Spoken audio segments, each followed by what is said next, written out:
எல்லாருக்கும் வணக்கம். இது அருண் ஸ்டுடியோ. நான் அருண். இன்றைக்கி வீடியோ என்னென்னா, இன்றைக்கி வந்து மன்னாடி மிட்டோன் ரோட்டு சங்கம் சார்பாக அன்னபூர்ணா திட்டம்னு ஒன்று நடத்துகிறாங்க.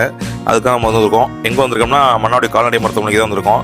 அங்கே தான் இன்றைக்கி வந்து அன்னபூர்ணா திட்டம் மூலிமா அந்த கால்நடைகளுக்கு எல்லாருக்கும் இந்த உணவு தீவனம் எல்லாம் கொடுப்பாங்க.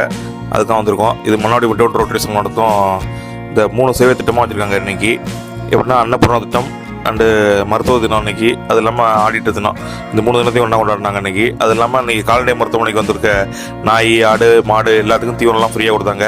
நாய்க்குட்டிகள்லாம் பிஸ்கட்ஸ்லாம் கொடுத்தாங்க. பப்பீஸு நிறையா வந்துருந்துச்சு. நாயெல்லாம் எல்லோரும் கொடுத்தாங்க. அப்புறம் எல்லாம் அந்த ஆடு மாடுகள்லாம் தீவனம் கொடுத்தாங்க. எல்லாம் நம்ம ரோட்டு சங்க தலைவர்கள், பொருளாளர், செயலாளர் எல்லாருமே கலந்துக்கிட்டாங்க. எக்ஸ் பிரசிடெண்ட்டு அண்ட் செக்ரட்டரி, இந்த கால்நடை மருத்துவமனை டாக்டர் சார் பாலகிருஷ்ணன் சார் எல்லாம் கலந்துக்கிட்டாங்க. அவர் தலைமையிலாம் நடந்துச்சு. அது இல்லாமல் இன்றைக்கி வந்து மருத்துவ தினங்கிறதுனால எல்லா மருத்துவர்களையும் போய் நேரில் சந்தித்து நம்ம மன்னாடி அரசு மருத்துவர்கள் எல்லாம் மரியாதை செஞ்சாங்க.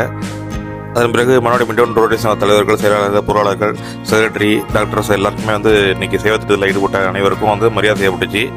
மரியாதை செஞ்சுக்கிட்டு அதுக்கப்புறமும் நம்ம கால்நடை மருத்துவமனைக்கு வந்திருந்த மாடு, ஆடு எல்லாத்துக்குமே தீவனம் வழங்கப்பட்டுச்சு. லேட்டாக வந்தாலும் யார் இருந்தாலும் அத்தனை பேர் இருந்தாலும் அவங்க எல்லாருக்குமே அவங்க ரோட்டரி சங்கம் சார்பாக இலவசமாக வந்து கால்நடைகள்லாம் தீவனம் கொடுத்தாங்க. அதன் பிறகு நம்ம மாடி அரசு மருத்துவர்கள் எல்லாரையும் சந்தித்து இன்றைக்கி மருத்துவ தினத்தை அதுமாக அவங்களுக்கெல்லாம் சாலை பற்றி மரியாதை செஞ்சாங்க. இங்கே சேதத்தில் ஈடுபட்டது அனைவருக்கும் நன்றி.